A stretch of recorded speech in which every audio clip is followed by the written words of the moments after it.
podcast da Cenícolas. Hoje a gente tem a honra de ter aqui eu vou me colocar no pacote. 3 pessoas representando o departamento de português dos nossos 2 sites, né? O professor Anderson Costa, representando onde? Conta um pouquinho pra gente, Anderson. Bom dia, boa tarde, boa noite. Sou aqui da Cenícolas Pinheiros, do Secondary, do departamento de português. E a professora Carla Elvedosa, representando a Cenícolas de onde, Carla? Da unidade de Alphaville. E o que você faz lá? Sou professora de português do Fundamental 1 e trabalho como head também de Fundamental 1 e Educação Infantil. Muito bem. E eu sou a Selma Moura, diretora brasileira, trabalho com os colegas nos 2 sites, Cenícolas Pinheiros e Alphaville. E hoje a gente vai contar um pouquinho para vocês como acontece o português numa escola internacional. Será que tem um papel? Será que é relevante? Tem destaque? Para as crianças brasileiras, as famílias que nos ouvem, como é que é a língua materna dessas crianças? Ela é preservada? Ela é desenvolvida? E para as crianças que não são brasileiras, o que acontece? Elas vão aprender essa língua aqui e como? Né? Então, já começo perguntando para o professor Anderson, que está no secundário já há muitos anos com a Cenícolas. Como é que é? Você recebe alunos de onde? Como é que eles vêm para você? Eu acho legal a gente pensar que a Cenícolas é uma escola internacional no Brasil, o que talvez dê uma característica diferente em relação a uma escola internacional no Japão, né, e mesmo em Portugal. Ou seja, a língua do país sede é o português, na Cenícolas. Talvez em outro país o português não tenha essa relevância. Então, acho que é legal a gente começar daí. A Cenícolas recebe alunos do mundo inteiro, dos 5 continentes, e todos eles vindo para o Brasil. Alguns deles já chegam com algum conhecimento de português, mas nem todos. E tem gente que chega sem nenhum conhecimento de português. Todos eles são muito bem-vindos e recebidos com todo o calor da língua portuguesa aqui no Brasil. Então, esse é um olhar que a gente tem. O outro olhar são os brasileiros, os portugueses, aqueles nativos do português que vêm para a Cenícolas e também são muito bem acolhidos, né? Pela língua portuguesa, pela cultura brasileira. Tudo isso é celebrado para todos os alunos, né? Sejam eles brasileiros ou não brasileiros. A cultura brasileira dentro da língua portuguesa abraça todas as nacionalidades aqui. Muito bem. Em Alphaville, essa é a realidade também, Carla? Sim, essa é a realidade também. Quando a gente fala, inclusive, com os pais e com as famílias, vem muitas dúvidas sobre o assunto alfabetização, inclusive. E a gente tem que considerar que estamos no Brasil. E por estarmos no Brasil, a gente tem que acolher e abraçar essa língua, que é o português. E começamos com o processo de alfabetização através das habilidades e competências das crianças. Quando a gente fala de língua, a gente fala de comunicação. Então, a gente caminha por esse viés da comunicação em várias áreas que representam o português. Muito bem. Então, aqui a gente tem pessoas muito preparadas, especializadas na aquisição, no ensino da língua portuguesa, desde a educação infantil, Fundamental 1, Fundamental 2 e até o ensino médio. Então, como é que é? Quais são as maiores maravilhas que vocês encontram com seus alunos e quais os maiores desafios? Quem quer começar? Para começar, acho que o grande desafio é também estar em um ambiente internacional, mas também é uma grande vantagem ao mesmo tempo, né? Quando a gente fala de um ambiente internacional, a gente fala de uma diversidade linguística muito grande e diversidade cultural também, o que torna um ambiente cada vez mais rico. Por outro lado, desafiador, né? Então, quando a gente fala de famílias e crianças que vêm de diversos lugares do mundo, são várias línguas faladas ao mesmo tempo. Mas o que é importante que a gente entende como um viés que alinha todo esse trajeto de comunicação é que muitas dessas línguas são baseadas no alfabeto. E por serem línguas alfabéticas, elas têm algo em comum. Então, as crianças conseguem também ter um conhecimento linguístico na língua em que tem a primeira língua, mas que podem também transpor para a segunda língua, no caso dos estrangeiros. E no caso dos brasileiros, que já têm como primeira língua materna o português, eles também transpõem o conhecimento para o inglês. Pensando nesses alunos que você está imaginando, Carla, da educação infantil no fundamental, como é que chega a cultura ou as culturas brasileiras para eles? Através de diferentes autores, através de diferentes eventos que a gente trabalha na escola, diferentes projetos também. Então, a gente traz essa diversidade cultural através de vários projetos que a gente trabalha a língua portuguesa como estruturante desses projetos. Mas ela é um meio de comunicação dos projetos. Ela não é trabalhada apenas a estrutura linguística, e sim a estrutura linguística dentro de um contexto social. Uma dúvida que a gente ouve muito dos pais, eu não sei se alguém que está ouvindo aqui vai ter essa mesma dúvida. Meu filho não vai confundir, não vai aprender tudo errado, escrever numa e noutra língua? O que você enxerga lá no seu dia a dia? Essa questão da confusão aparece bastante, principalmente nas reuniões de pais. É uma dúvida constante entre as famílias. E que sim, a gente fala, quando eles trazem com um conhecimento e conceito de confusão, que na verdade não é bem uma confusão. E é algo que a gente esclarece e trabalha bastante com as famílias, inclusive na nossa escola. As crianças transpõem conhecimentos de uma língua para outra, elas não confundem uma língua com a outra, elas estão criando hipóteses e pensamentos. Então, quando a gente considera essa outra perspectiva de aprendizagem, a gente entende que a criança está pensando sobre o processo de aprendizagem e sobre a língua. Não é um erro, na verdade, é uma construção de pensamento, o que é uma outra perspectiva de enxergar a educação, inclusive. Então, quando a gente fala de aprender a língua, a gente aprende não só a estrutura fixa da língua, mas a gente aprende como se comunicar por meio da língua. E aí a gente também faz escolhas de vocabulário, de repertório, de letras, e como a gente coloca isso dentro de um contexto como um todo. Eu acho que assim, mais do que uma confusão, né, que acontece aqui, é uma fusão. Né? Então, você tem alunos de backgrounds diferentes, culturais, linguísticos, aprendendo português. E é uma realidade diferente, por exemplo, de uma escola 100% brasileira, que não tem esse viés internacional para alunos brasileiros.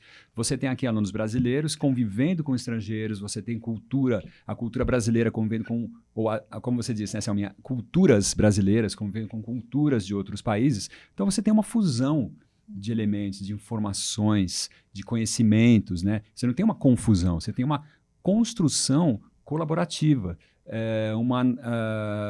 como as Nações Unidas, né? Você tem uma união de culturas, isso não confunde, isso contribui para o enriquecimento cultural, para o enriquecimento linguístico, para um olhar mais interessante até para a língua portuguesa, que está sendo aprendida de mãos dadas com outras línguas. Então você tem, por exemplo, um aluno, vamos falar aqui mais do secondary, né, lá no ensino fundamental 2, no ensino médio.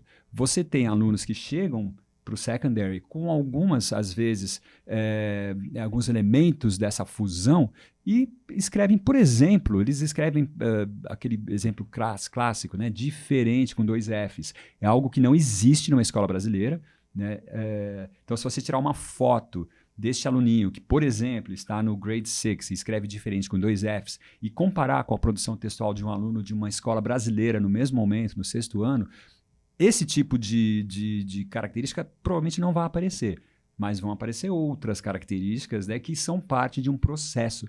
A gente tem que enxergar a educação, o aprendizado como processo, e esse processo tem fases, tem momentos, e isso pode diferenciar o processo de aprendizagem do português numa escola internacional como a St. Nicholas. Ele não ocorre de maneira paralela e semelhante ao aprendizado do português numa escola brasileira por um aluno brasileiro. Então, acho que é legal a gente ver isso. Mas não é uma confusão, é uma fusão, e a gente sabe que mais para frente tudo isso vai ficar muito claro. O que é exatamente o português, o que é o inglês, o que é o espanhol, que são línguas construídas e que nascem da mesma origem, elas voltam a se encontrar aqui. Né? Não é que não tem nada a ver, todas as línguas nascem da mesma origem. Portanto, o japonês tem uma origem lá atrás que veio no japonês de hoje, mas o português também nasceu da mesma origem. Quer dizer, as línguas se contribuem, se ajudam, se constroem juntas. Né? Então, esse olhar é importante a gente ter. Eu entendo que existem angústias por parte de pais. Puxa, mas meu filho, por exemplo, é brasileiro, meu filho ele não quer estudar numa escola, numa universidade fora do Brasil. Ele quer estudar aqui, ele quer estudar na USP, ele quer estudar em escolas no Brasil. E ele está aprendendo português paralelamente ao inglês, ele está aprendendo matemática em inglês. Né? Mas é interessante a gente perceber que o conhecimento ele é transferível, ele é traduzível, ele é passado de diferentes formas. Né? O português é uma forma, o inglês é outra, mas o conhecimento está lá. Eu acho que tudo isso faz parte da construção do aprendizado. E eu posso dizer que é muito legal você aprender português num ambiente internacionalizado, porque você está em contato com culturas. Você estudando com um colega da Índia que convive com você está tendo, sem nenhum professor, só pela convivência, o conhecimento do que é a Índia, que a Índia é um país. Se você coloca isso no dia a dia de uma criança de 4, 5 anos, essa criança já sabe que existe um país chamado Índia e que tem a língua hindi, por exemplo, e que tem uma religião X e tudo isso é passado pela convivência. Então, além de tudo isso, eu acho que a convivência que o aluno tem numa escola internacional já é um curso por si só. Vocês dois falando disso me lembraram de muitos teóricos que reforçam essa ideia de que você aprender 2 ou mais línguas tem uma série de benefícios. E que, inclusive, aquela criança ou aquele adulto que fala uma única língua não fala nenhuma. Olha que interessante. Porque quanto mais você conhece uma outra língua, mais você entende a sua própria. Isso.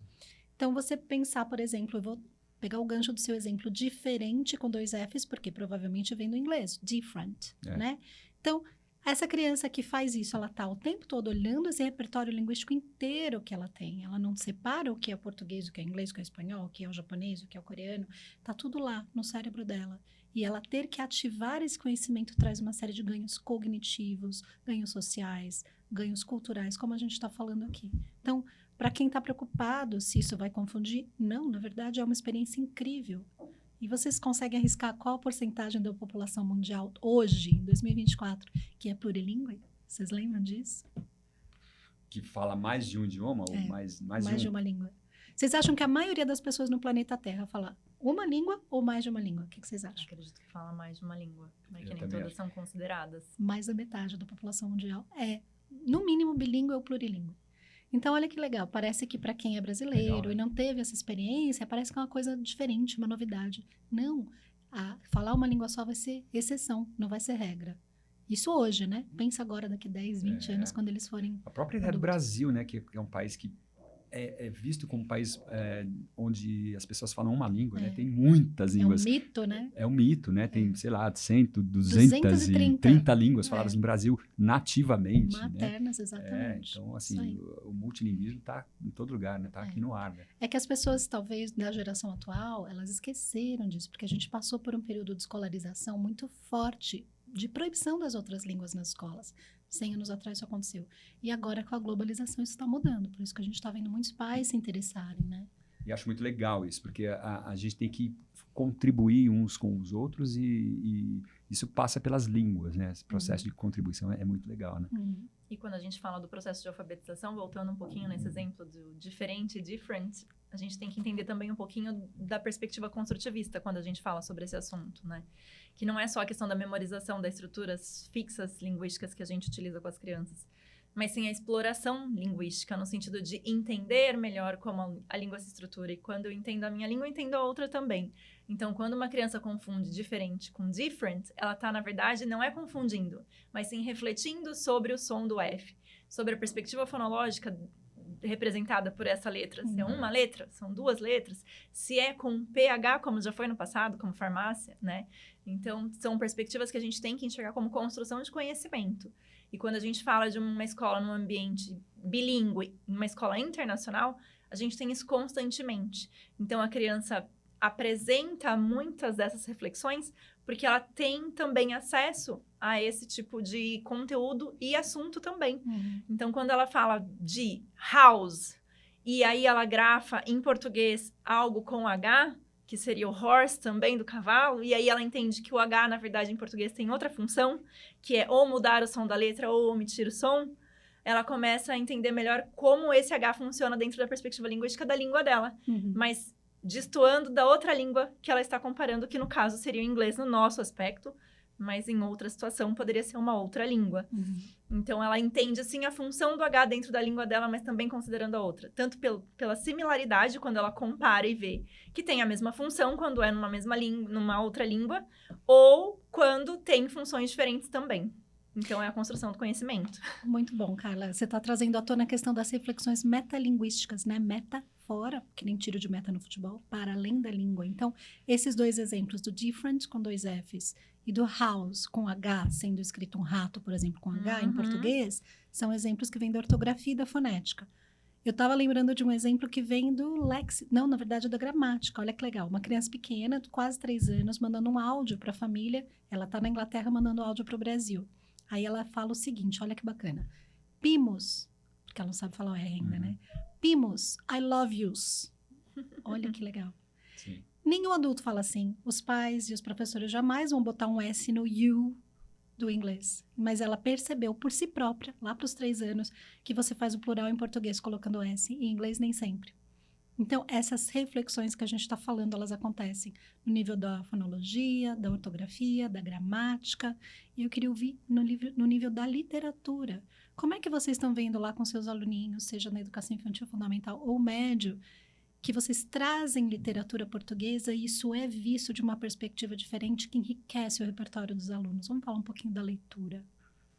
Quem quiser. Quando a gente fala de leitura e literatura, uma coisa está claramente associada à outra, porque a gente trabalha autores diferentes, né? E através desses autores a gente trabalha estrutura linguística. Então, quando a gente traz um autor diferente, através de um dos eventos que a gente tem na escola, que é bem grande, para toda a nossa comunidade, tanto em Pinheiros quanto em Alphaville, que é o Made in Brasil, a gente traz o estudo literário de alguns autores, a cada ano um autor diferente.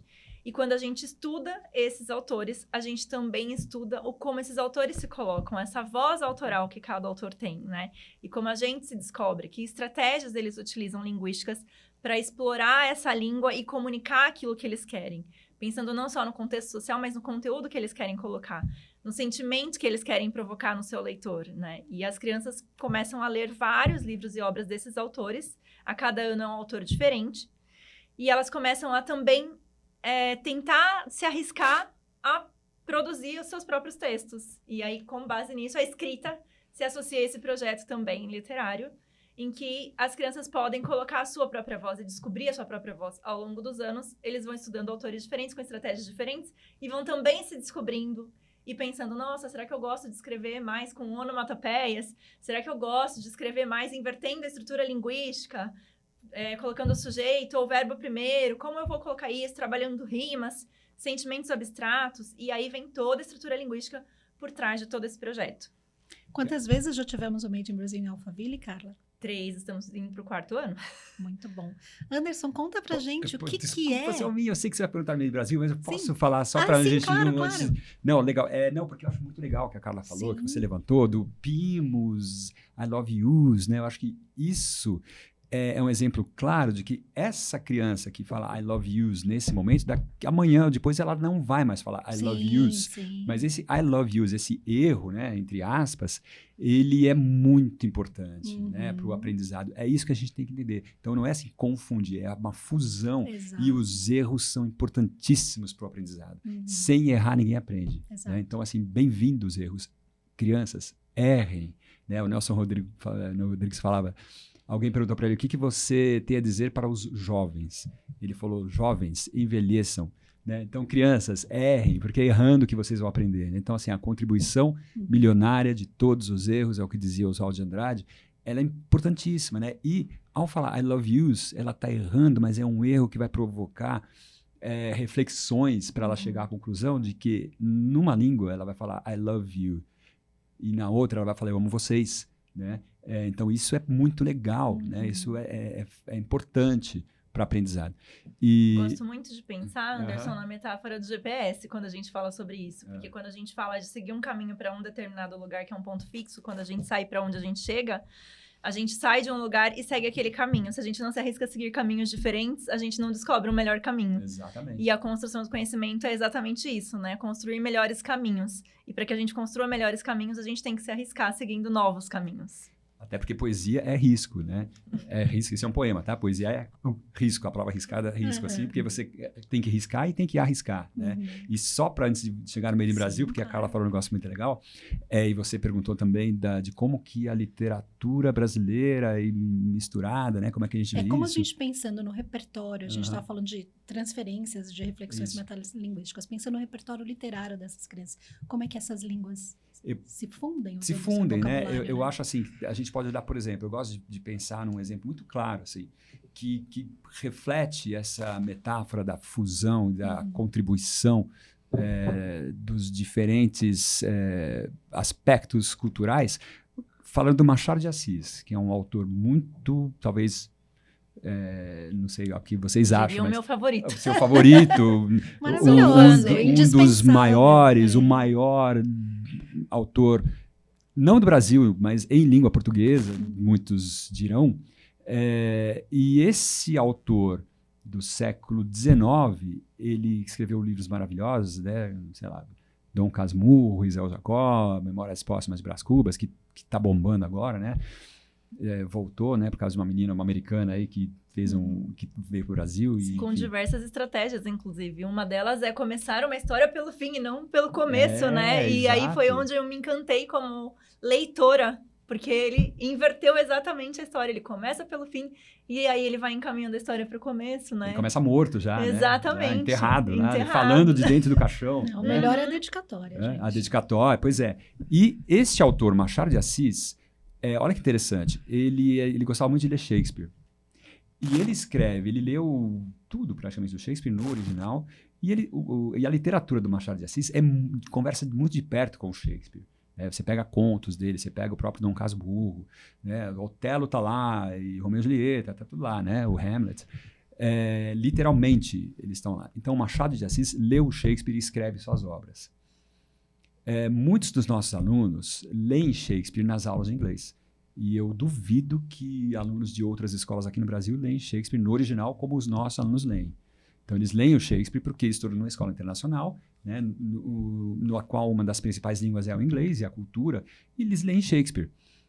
Depois de terem lido Shakespeare, eles vão para as aulas de português e vão ler Machado de Assis, que leu Shakespeare para escrever Dom Casmurro. Portanto, eu vejo exatamente assim, um aluno que leu Machado de Assis tendo lido Shakespeare, entende melhor o Machado de Assis. Não é legal? Né? Então, assim, estudar numa escola internacional é essa confusão legal, essa fusão de conhecimentos que só vai trazer aprendizado para o nosso aluno. Mas é claro que tem um processo e você está em momentos diferentes desse processo, mas é muito legal você conviver e aprender internacionalizadamente, né?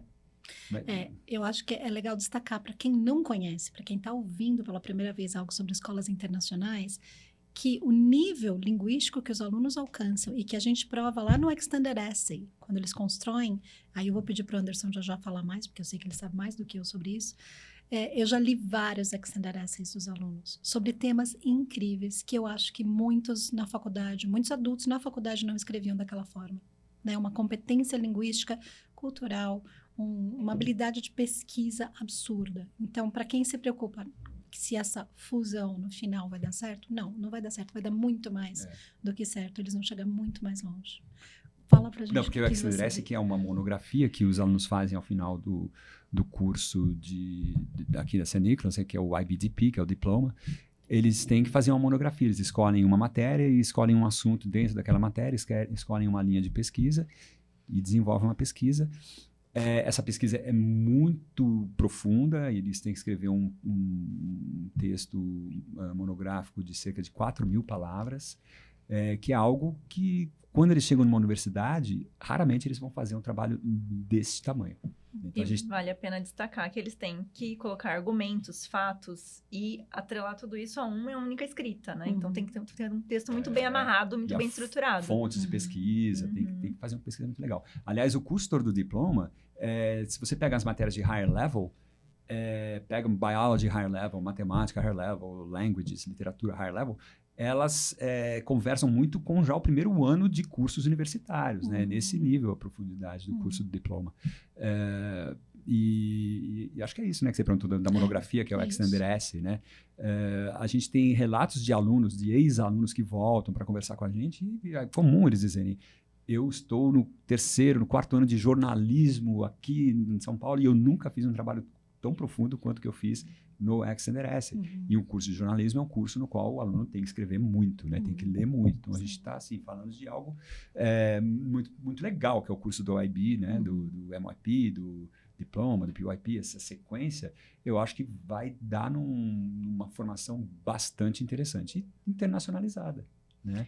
E a gente está falando desse aluno escritor que vai ter que produzir esse texto monográfico lá no Extended Essay, mas ele não nasce pronto, né?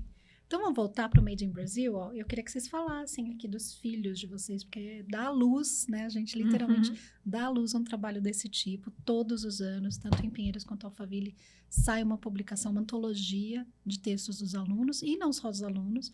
Então, queria que o fundador do Made in Brasil contasse a história desse projeto, por favor. Um projeto muito legal, assim, a gente é muito orgulhoso desse projeto. Eu queria dizer que para acontecer um projeto desse tamanho, ele precisa ter as pessoas certas.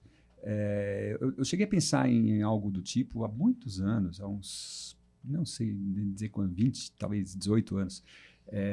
E sem ter muita clareza, mas um projeto no qual eu gostaria de dar voz para alunos e a caneta para o aluno e o papel para o aluno e eles puderem escrever contos, poemas, histórias e aquilo de alguma maneira ser publicado e virar o livro, a gente fazer um lançamento. Eu tinha essa ideia, mas no momento eu não tinha as pessoas certas na equipe para fazer essa ideia se concretizar. Até que, alguns anos depois, pessoas legais e que abraçaram a ideia, eu posso até dizer os nomes de pessoas que estão aqui até hoje, Miss Nogueira, Mr. Oliveira, né? São professores de português que estão até hoje aqui, e junto com eles a gente teve a ideia assim, de fechar o projeto, de convidar, de incluir professores, de incluir alunos, funcionários, para escreverem contos, poemas e mandarem para a gente, e a gente falou assim, vamos ver o que vai dar essa brincadeira.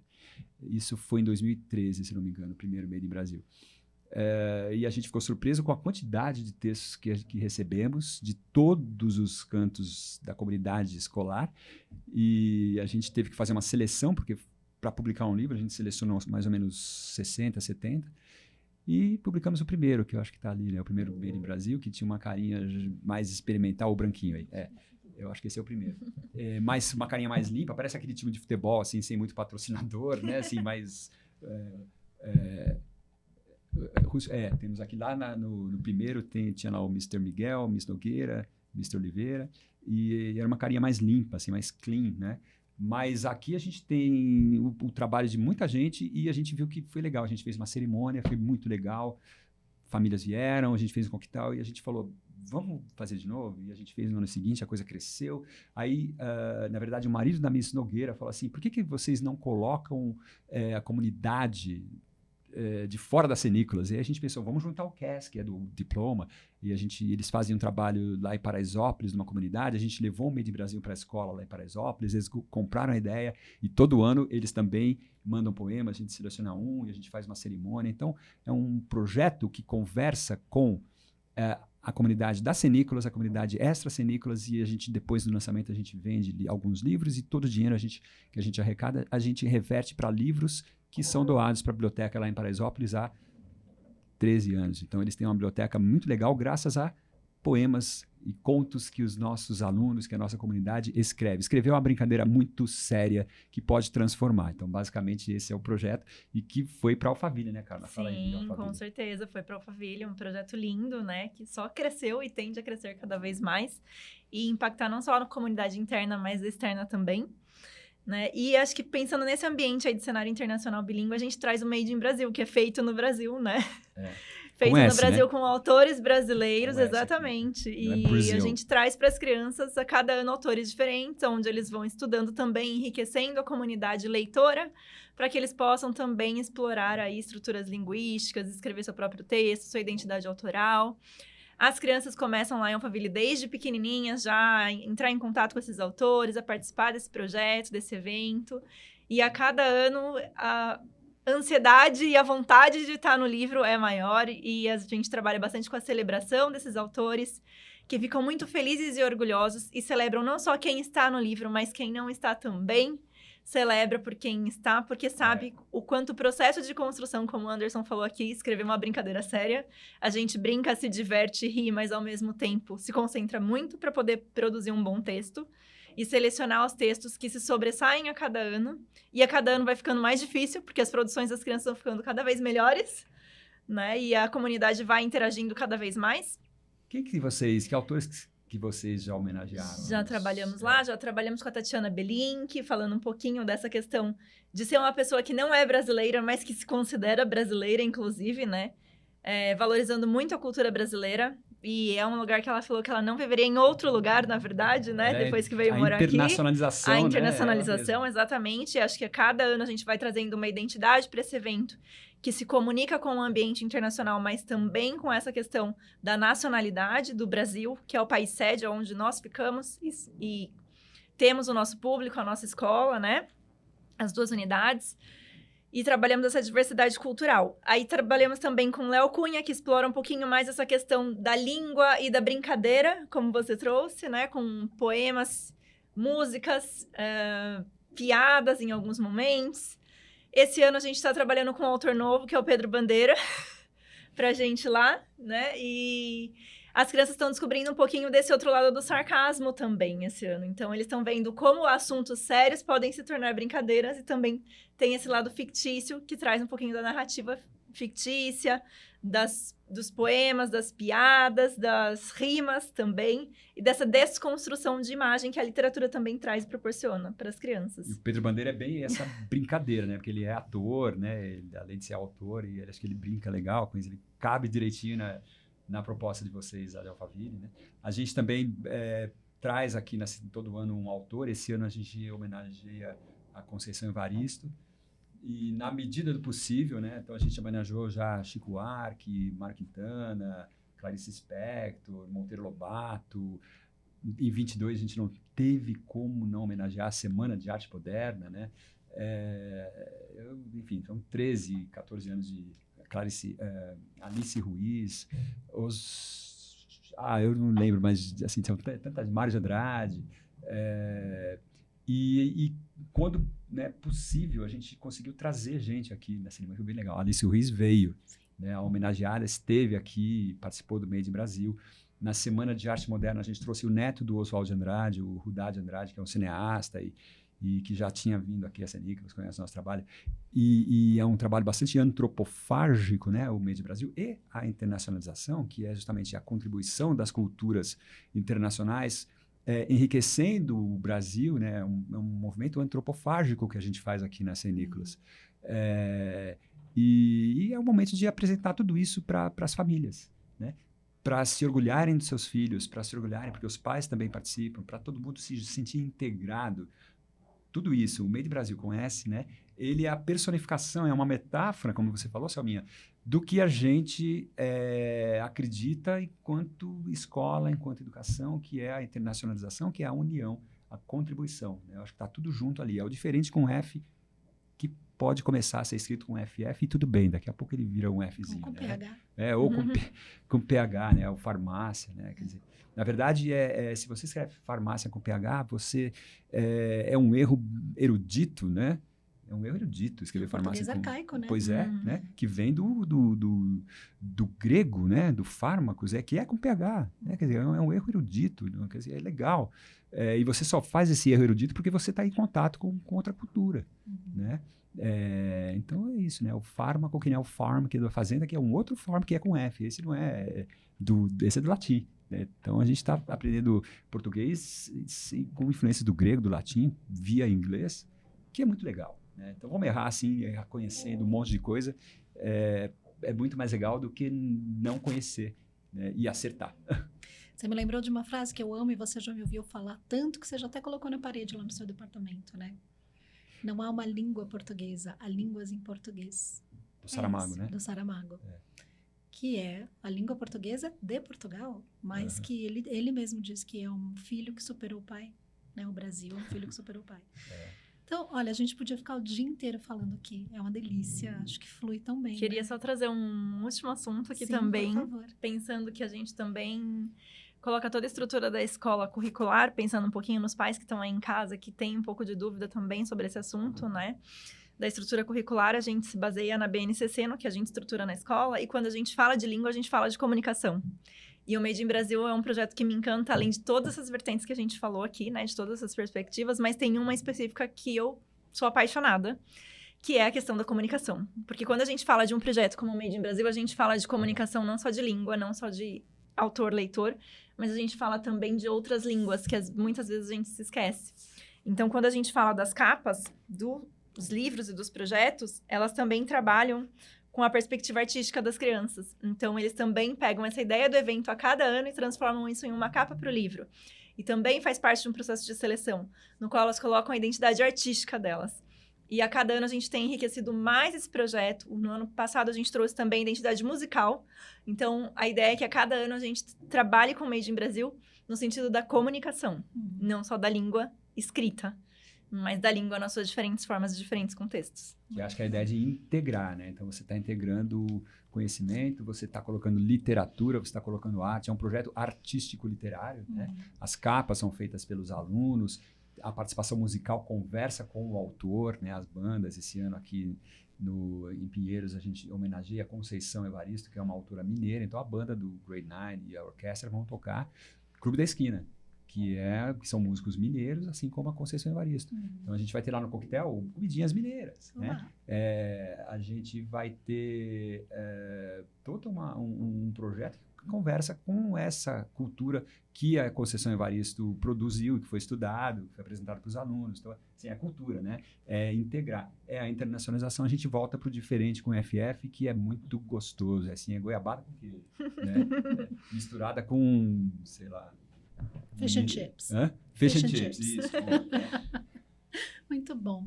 Bom, então, para a gente acabar, eu queria ver se vocês têm algum pensamento, alguma provocação para compartilhar com a nossa audiência que nos ouviu hoje e vai ouvir depois também.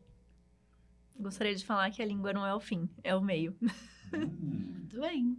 Legal, isso é Quentin Tarantino, né? Ele começa pelo meio e depois vai para o fim e depois termina no começo, né? Eu gosto dessa sequência porque ela subverte, eu gosto muito da subversão, né? Porque a gente aprende com os versos que são subvertidos e invertidos e revertidos e acho que acrescenta. Provocação. Eu fico com o Oswald de Andrade, né? A contribuição milionária de todos os erros. Gente, errar é muito legal, é mais do que humano, é legal. Senão nada se cria, né? Se ninguém arriscar pela primeira vez, não só na poesia, como em tudo, nada se cria. Muito Sejamos obrigada. risk takers. Yes, that's an IB school. Muito bem. Então, obrigada, Carla. Obrigada, Anderson. Obrigada. E estamos aqui convidando todo mundo que ainda não teve a chance de ver o Made in Brasil para vir e conferir pessoalmente. E participem, né, comunidade? Participem, com comunidade, certeza. Né? É a participação de vocês que traz essa riqueza para o projeto a cada ano. Pais principalmente, né? Assim, os pais, assim, putz, vocês são muito bem-vindos. Escrevam poemas, escrevam contos, né, Carla? Sim. Professores, funcionários de todos os naipes da escola, alunos, né? Enfim, sejam bem-vindos. Venha se descobrir como autor, né? O Made Brasil abraça vocês. Muito obrigada. Até mais, gente. Até a próxima.